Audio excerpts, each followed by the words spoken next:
नमस्कार, आदाब, सत श्री अकाल दोस्तों। मेरा नाम है विक्रांत त्रिपाठी और मैं एक बार फिर से केयर कास्ट इंडिया और राणा हॉस्पिटल की तरफ से आप सभी का बहुत बहुत स्वागत करता हूं। जब मरीज ज़िंदगी और मौत के बीच होता है, ये वो समय होता है जब कुछ सेकंड्स में आपको कुछ डिसीजंस लेने होते हैं। उसमें से एक फ़ैसला होता है एनेस्थीसिया स्पेशलिस्ट का, और वो तय करता है कि मरीज को कितनी डोजिंग करनी है और किस तरह से ओटी तक लेकर के जाना है। आज हमारे बीच राणा हॉस्पिटल के जाने माने anaesthesiologist doctor Shailendra Upadhyay sir उपस्थित हैं। उनसे हम जानेंगे एनेस्थीसिया के कुछ छोटे छोटे बड़े बड़े राज के बारे में। सर, स्वागत है आपका हमारे इस पॉडकास्ट में।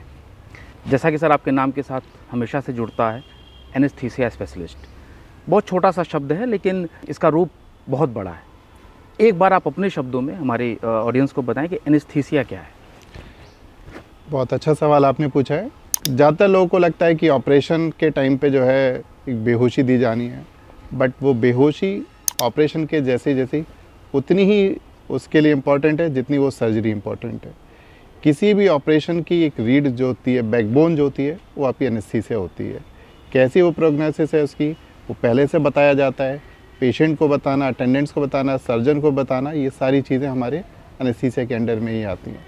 सर्जरी के दौरान घटनाएं घट सकती हैं या कुछ नहीं घट सकती, ये सारी चीज़ें हमारी उसी से रिलेटेड है। तो एक बहुत कॉमन सा सवाल उठता है, जब भी कोई सिजेरियन डिलीवरी की बात होती है तो बहुत सी महिलाएं खौफ खाती हैं, क्योंकि उन्होंने अपने दोस्तों से सुन रखा होता है कि ऑपरेशन के बाद से दर्द रहने लगा, उठने में दिक्कत है, बैठने में दिक्कत है, सुई लगा दी रीढ़ की हड्डी में। तो इसको आप कैसे डिफाइन करेंगे इससे? मैं काफ़ी देर से इस चीज़ के ही इसी सवाल का इंतज़ार कर रहा था। ये एक बहुत धारणा फीमेल्स में रहती है, ख़ास तौर से प्रेग्नेंट पेशेंट्स में ये धारणा रहती है कि ऑपरेशन जो हमारी कमर में सुई लग के होने वाला है, उससे जो है हमें पूरा ताउम्र जीवन भर हमारी कमर में दर्द रहने वाला है। बट ऐसा नहीं, सत्य नहीं है। पहले के मुकाबले हमारी जो अब सुइयाँ, जो कमर में सुई लगा के हम लोग ऑपरेशन स्पाइनल एनेस्थीसिया देते थे, उसकी जो निडिल आती हैं वो बहुत बारीक हो गई हैं, लगभग आपके बाल के बराबर हो गई हैं, जिनके जरिए हम लोग दवाई डालते हैं रीढ़ की हड्डी के में, और वो लगभग पेनलेस हो गई। आपको पता भी नहीं चलेगा। हाँ, आपको समझा के अगर हम लोग काम करें, पेशेंट्स के साथ काम करें तो ठीक रहता है। प्रॉब्लम जो होती है महिलाओं में कमर दर्द की, वो इसलिए आती है कि बच्चे को दूध पिलाते वक्त महिलाएं कैल्शियम की गोली, सप्लीमेंट्स नहीं लेते, और वजन प्रेगनेंसी के बाद बढ़ जाता है। ये सारी चीज़ों की वजह से केयर भी फीमेल्स नहीं कर पाती हैं, घर की जिम्मेदारियां भी होती हैं। तो इन्हीं सब चीज़ों में कहीं ना कहीं मुझे लगता है कि फीमेल्स अपनी हेल्थ को नेग्लेक्ट कर लेती हैं, और वो जो कैल्शियम माँ के दूध में जो बच्चे को जाना है, वो आपको जाएगा कहाँ से? वो आपकी ही माँ की हड्डियों से ही जाएगा। और मुझे लगता है कि एक बड़ा रीज़न है जिसकी वजह से फीमेल्स में कमर दर्द की शिकायत रहती है। मेरी बात माने, आप परेशान ना हो, मेरी वाइफ को कोई इश्यूज़ नहीं है ऐसे। और अगर सभी महिलाएं कैल्शियम सप्लीमेंट लें, गायनेकोलॉजिस्ट से बात करें, तो ये शायद दिक्कतें ना फील होंगी आपको। तो मान लीजिए सर कि अगर किसी ने कैल्शियम की गोली नहीं ली और उसको कमर दर्द की शिकायत रहने लगी है, तो इसकी रिकवरी डिलीवरी के 3 साल बाद, 4 साल बाद, या जब भी, मतलब एक कहावत है ना, जब जागो तब सवेरा जी। तो अगर मरीज जग गया कि भाई मुझे दर्द खत्म करना है, तो वो कैसे कर सकता है? उसके लिए आप अपनी गायनेकोलॉजिस्ट से, अगर यूजुअली फीमेल्स गायनेकोलॉजिस्ट के साथ कंफर्टेबल रहती हैं, उनसे आप संपर्क कर सकते हैं। संपर्क करके उनके से बता सकते हैं अपनी दिक्कत। साथ ही साथ एक महिलाओं में pelvic inflammatory disease, white discharge, ये सब कंप्लेंट्स भी रहती हैं। इसकी वजह से भी कई बार महिलाओं को कमर दर्द रहता है। या अगर ओल्ड एज फीमेल्स हैं, बुढ़ापे में कैल्शियम की कमी है, हार्मोन्स के इश्यूज़ हैं, इन सब का भी कारण रहता है कमर दर्द की वजह से। तो इसके लिए गायनेकोलॉजिस्ट और आपके ऑर्थोपेडिक सर्जन, इनसे आप कंसल्ट करें तो होपफुली काफ़ी हद तक आराम मिलेगा आपको। मुझे मतलब क्वेश्चन पूछते समय हंसी भी आ रही है सर, कि एक होता है ना कि फिल्म का हीरो कौन है जी। जब भी कोई व्यक्ति ऑपरेशन कराने जाता है, किसी सर्जरी के लिए जाता है, तो सर्जन कौन है, तो फलाने सर्जन है, ढिकाने सर्जन है, इस तरह से बार बार डॉक्टर्स के नाम आते हैं, और ऑपरेशन के बाद भी उसी डॉक्टर्स की चर्चा होती है कि उन्होंने ऑपरेशन किया था। लेकिन जो बैकबोन है, जिसने उस मरीज को उस ऑपरेशन के उस बेड तक पहुंचाया जहां पे सीजर लगना है, उस व्यक्ति के रोल की कहीं बात नहीं होती है। तो मेरा क्वेश्चन यहाँ बन रहा है सर कि एक एनेस्थीसिया के जो डॉक्टर्स हैं, इनका रोल सिर्फ एक डोज दे करके ओटी से बाहर चले आना, या 4 घंटे की जो पूरी सर्जरी चली है तब तक लगातार मॉनिटर करना होता है? कितना अहम रोल होता है सर एक एनेस्थीसिया डॉक्टर का वहाँ पे? ये बहुत अच्छा सवाल है। एनेस्थेटिस्ट का रोल केवल और केवल ऑपरेशन कराने तक ही सीमित नहीं है।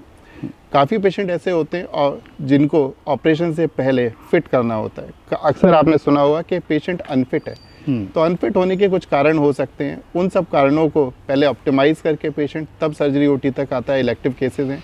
साथ ही साथ ये जो एनेस्थेटिस्ट का रोल है, ये ऑपरेशन के 4 घंटे तक ही नहीं है, 3 घंटे 4 घंटे के ऑपरेशन के लिए नहीं है। लगभग 24 घंटे आप एक क्वालिफाइड एनेस्थेटिस्ट के अंडर में, ऑब्जर्वेशन में, मॉनिटरिंग में रहते हैं, तो लगभग आपकी सर्जरीज बिल्कुल अनइवेंटफुल तक निकलती हैं। और वैसे भी कहा जाता है कि एनेस्थेटिस्ट साइलेंट हीरो रहते हैं, hero back behind the curtains रहते हैं। बट समाज में अब आजकल जागरूकता आ रही है, अवेयरनेस आ रही है, आप जैसे लोग इस मुद्दे को उठा रहे हैं, तो लोगों में अवेयरनेस आने के बाद आजकल डॉक्टर्स से, सर्जन से ये लोग पूछा जाने लगा है कि हमारे बेहोशी के डॉक्टर कौन से होंगे, क्या वो एनेस्थीसिया देने लगेंगे। और आजकल गूगल चैट जीपीटी के ज़माने में काफ़ी पेशेंट हमको बोलते हैं कि डॉक्टर साहब हमको वो वाला मत करिएगा, हमको ये वाले बेहोशी दीजिएगा, ऐसा दीजिएगा, दर्द ना हो, पेनलेस हो, क्या ये संभव है? तो बहुत सारे सवाल होते हैं। बट ये है, आप उस आधा घंटे, 1 घंटे, 2 घंटे की सर्जरी से ज़्यादा लगभग 24 घंटे, अगले 48 घंटे आप उसी क्वालिफाइड एनेस्थेटिस्ट के आप अंडर में रहते हैं। 2 शब्द आते हैं सर, प्री और पोस्ट। जी, ये हर फील्ड में आते हैं, हमारे फील्ड में भी है, डॉक्टर्स में भी फील्ड में आता है, हर जगह आ रहा है। इसमें एनेस्थीसिया की डोजिंग में, सर्जरी में और ओपीडी से आईपीडी तक और डिस्चार्ज होकर घर जाने तक, जो प्री से पोस्ट तक का जो पूरा प्रोसेस है, इसमें एनेस्थीसिया डॉक्टर कहाँ कहाँ और कैसे कैसे रोल निभाता है सर? जो आपने शब्द बोला प्री और पोस्ट, तो ऑपरेशन से पहले हम लोग, जैसे बीइंग एन एनेस्थेटिस्ट, मैं एक प्री एनेस्थीसिया चेकअप करता हूँ जिसको पीएससी बोलते हैं, जहाँ जो पेशेंट और उसके अटेंडेंट हैं उनसे ये एक्सपेक्टेशन की जाती है कि वो हमें अपनी परेशानियाँ, पहले से जो बीमारियाँ हैं उसके बारे में बताएं। पहले से अगर कोई ड्रग एलर्जी है, सस्पेक्टेड, उनको किसी दवाई से रिएक्शन होती है, ये सब चीज़ें बताएं। पहले से ऑपरेशन हुए तो अपना पूरा मेडिकल हिस्ट्री वो अगर आप हम लोग को सही से देते हैं, तो उसमें काफ़ी हद तक एनेस्थीसिया प्लान को उस पेशेंट के हिसाब से ऑप्टिमाइज़ करने में और मैनिपुलेट करने में, सही एनेस्थीसिया चुनने में हम लोग को ईजी रहता है। दूसरी बात, ऑपरेशन के दौरान तो हम लोग केयर करते ही हैं, साथ ही साथ ऑपरेशन के बाद जो अगले 24 to 48 आवर्स हैं, वो भी हम लोग एनेस्थीसिया के अंडर में ही रहते हैं। और अपने जो काउंटर पार्ट सर्जन रहता है, उनके साथ मिल के अगर कोई कॉम्प्लिकेशंस आते भी हैं या कुछ परेशानियाँ रहती हैं या पेशेंट को डिस्कम्फर्ट है, वो भी हम लोग मैनेज करते हैं।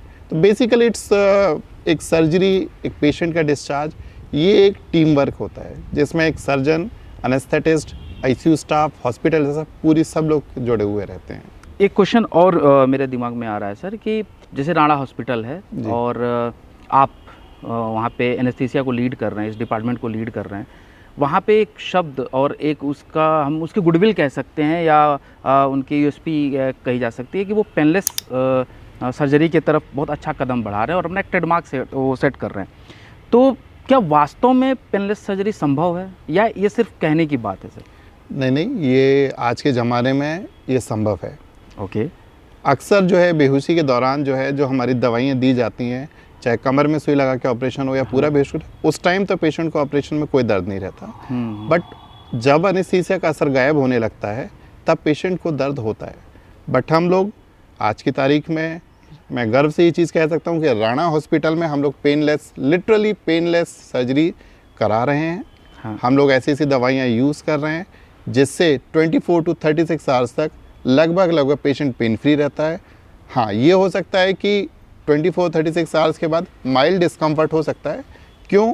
क्योंकि सबसे ज़्यादा ऑपरेशन के बाद अगर कभी दर्द होता है तो आपको 24 घंटे में होता है।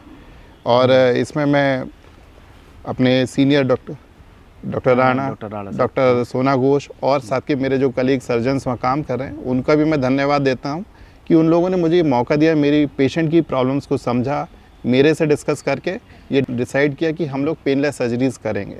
साथ ही साथ किसी भी ऑपरेशन के बाद जो उस एरिया को सप्लाई, जहाँ से नस, दर्द की नस जो ब्रेन तक ये सिग्नल पहुँचाती हैं कि हाँ ये पेन है, तो उनको भी हम लोग ब्लॉक कर देते हैं। हमारे पास मेडिसिन हैं, हमारे पास इंस्ट्रूमेंट्स हैं, इन सब को ब्लॉक करके हम लोग पेन फ्री सर्जरी पॉसिबल है।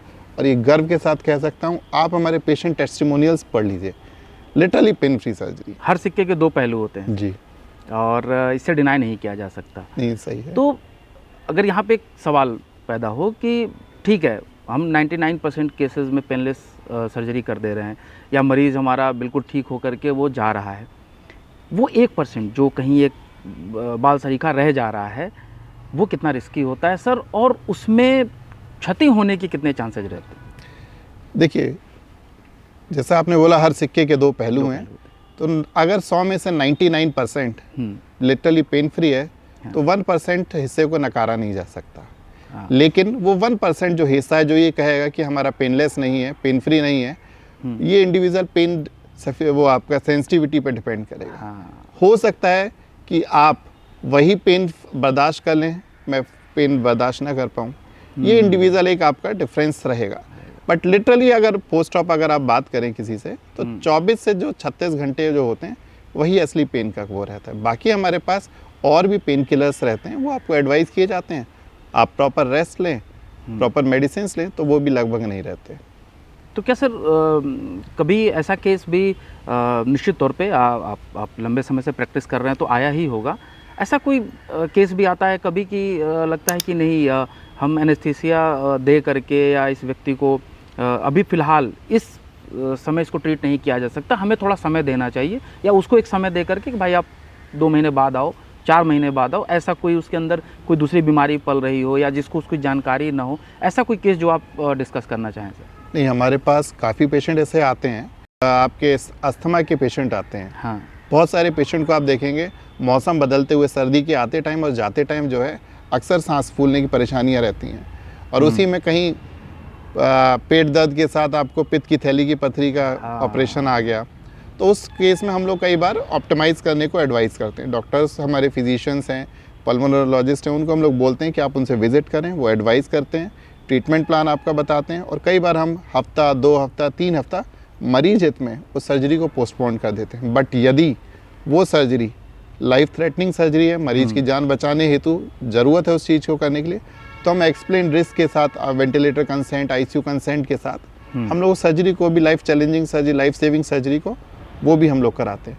बट फ़र्क केवल 2 ही है, क्या ये इलेक्टिव सर्जरी है या इमरजेंसी सर्जरी। इलेक्टिव सर्जरी में आप प्लान कर सकते हैं, पोस्टपोन कर सकते हैं। यही रोल आता है एक प्री एनेस्थेटिक चेकअप का, जो आजकल बहुत ज़रूरी है। ये हमेशा से ज़रूरी है, बट पहले से एक क्वालिफाइड एनेस्थेटिस्ट से आप ये प्री एनेस्थेटिक चेकअप करा के रखेंगे तो आपकी परेशानियों के हिसाब से वो आपको बता सकते हैं कि क्या सही रहेगा, क्या सही नहीं रहेगा। ठीक है सर, हमारा लास्ट सेगमेंट की तरफ हम बढ़ रहे हैं। ठीक है सर, एक हमारा छोटा सा सेगमेंट है रैपिड फायर का। एक बार फिर से आपसे क्वेश्चंस करूंगा और आपको सर बिना ज़्यादा समय लिए उन क्वेश्चंस के 1 या 2 शब्द में जवाब देने हैं। एक छोटा सा बच्चा या बुजुर्ग पेशेंट, किसको पसंद करेंगे सर? बुजुर्ग पेशेंट। ओटी ज़्यादा चैलेंजिंग है या आईसीयू? आईसीयू। वेंटिलेटर या मॉनिटरिंग? मॉनिटरिंग। जनरल एनेस्थीसिया या regional anaesthesia? Regional anaesthesia. Emergency night duty आपको पसंद है या plant surgery? Plant surgery. 1 word में अगर डिस्क्राइब करना हो आईसीयू को? Train of unexpected events. और एक शब्द में अगर एनेस्थीसिया को डिस्क्राइब करना हो? Patient comfort. एक एनेस्थीसिया डॉक्टर के लिए सबसे underrated quality? Lack of self confidence. एक big challenge? Paediatric cases. Thank you sir. Sir anaesthesia awareness कितना ज़रूरी है आम जन के लिए? आम जन के लिए एनेस्थीसिया अवेयरनेस की बहुत ज़्यादा आवश्यकता है। लोग जो है ये तो पता है कि हमें किस अस्पताल में ऑपरेशन करवाना है, किस सर्जन से ऑपरेशन कराना है, कौन सा हमें ऑपरेशन करवाना है, चीरा का मार के करवाना है या दूरबीन से करवाना है, लेकिन कभी भी कोई व्यक्ति अपने एनेस्थेटिस्ट के बारे में नहीं पूछता। समाज में, डॉक्टर्स में बहुत सारे ऐसे अनक्वालिफाइड लोग हैं जो एनेस्थीसिया देते हैं। तो हमेशा आप किसी ऐसे हॉस्पिटल से जुड़ें, किसी ऐसे हॉस्पिटल में ऑपरेशन कराएं जहां एक क्वालिफाइड एनेस्थेटिस्ट हो, और अपने सर्जन से हमेशा पूछें कि कौन से बेहोशी के डॉक्टर हमें बेहोशी देने वाले हैं, और जिस तरीके से आप सर्जन को अपनी दिक्कत जाके बताते हैं उसी तरीके से उस बेहोशी के डॉक्टर से, एनेस्थेटिस्ट से 5 मिनट समय निकाल के बात करिए, अपनी परेशानियाँ बताइए, बीमारियाँ हैं, क्या दवाइयाँ चलती हैं, ताकि वो आपसे एक बेहतर एनेस्थीसिया प्लान आपके लिए डिवाइस कर सकें। एनेस्थीसिया को अगर एक लाइन में डिफाइन करना हो तो कैसे करेंगे? इज़ अ टफ क्वेश्चन है ये, बट मैं एक चीज़ हमेशा बोलता हूँ, एनेस्थीसिया के लिए अगर एक्सप्लेन करना हो एक लाइन में तो हमेशा एक चीज़ बोलता हूँ, we care when you are not aware. That's it. Care when you are not aware. आखिरी 2 क्वेश्चन आपके पर्सनल जीवन से पूछूंगा सर। एक तो सबसे पहले आपके फिटनेस का राज क्या है? ये जो चमक है चेहरे पे ये कैसे है सर? ये सब माता पिता का आशीर्वाद है और हाँ। कोशिश करता हूँ कि एक हेल्दी लाइफस्टाइल जीने की कोशिश रहती है। मेडिकल को मैं काम करते करते एक बर्नआउट हमेशा रहता है आपके पास। लाइफ में हमेशा आपको अनएक्सपेक्टेड चीज़ें रहती हैं। सर्जरी कभी भी प्लान हो सकती है, आपको अपने लिए टाइम नहीं मिलता है। तो कोशिश मेरी ये होती है कि मैं healthy diets, healthy activities, healthy foods लेने की कोशिश करूँ। थोड़ा बहुत कभी कभी मौका मिलता है हाँ। तो वर्कआउट भी करने की कोशिश करता हूँ, जो बहुत मुश्किल हो जाता है। कभी कभी ये भी हुआ है कि जिम से मेरे को जो है सिजेरियन की कॉल आई है और मैं ट्रेडमिल पे चल रहा हूँ, वहाँ से मुझे दौड़ के जाना पड़ा है कि इमरजेंसी केस है, वो करवाना है। सर जाहिर सी बात है, पेशा ऐसा है कि रात में कॉल आ सकती है, दिन में आ सकती है। तो इन सब के बीच में अगर आपको अपना पसंदीदा काम करना हो, कोई हॉबी जो हो, जो बचपन से हो, जिसको पूरी करनी हो, वो कौन सी है? उसको कैसे समय निकालते हैं? पर्सनली मुझे जो है थोड़ा सा बुक रीडिंग की आदत थी हमेशा से, लेकिन बड़ा मुश्किल हो जाता है निकालना। बट आज के ज़माने में टेक्नोलॉजी के आने के बाद बहुत सारी चीज़ें, बहुत सारी बुक्स आपकी आजकल मोबाइल्स में आ गई हैं। हाँ। आप अपने आईपैड पे पढ़ सकते हैं, वहाँ कर सकते हैं। बट जो बुक्स पेपर वाली होती हैं, लेकिन असली आनंद उन्हीं को पढ़ने का होता है। तो मौका मिलता है तो मैं करता हूँ उनको बीच में टाइम निकाल के, बट काफ़ी टाइम वो मेरा ही इंतज़ार करती रह जाती हैं। लेकिन अगर कोई एक किताब आपको सजेस्ट करनी हो ऐसे ही चलते चलते, तो कोई एक बुक सर? एक बहुत पहले मैंने एक बुक पढ़ी थी, the monk who sold his Ferrari. हाँ। बहुत अच्छी बुक है, वो आप पढ़ें उसको, और लाइफ के बहुत सारे लेसन्स आपको उससे सीखने को मिलेंगे। थैंक यू सर, बहुत सारी बातें हुई और बहुत सारी जानकारियाँ मिली। फिर मिलेंगे हम किसी दिन किसी नए पॉडकास्ट में। तब तक के लिए thank you sir, thank you so much. Thank you very much.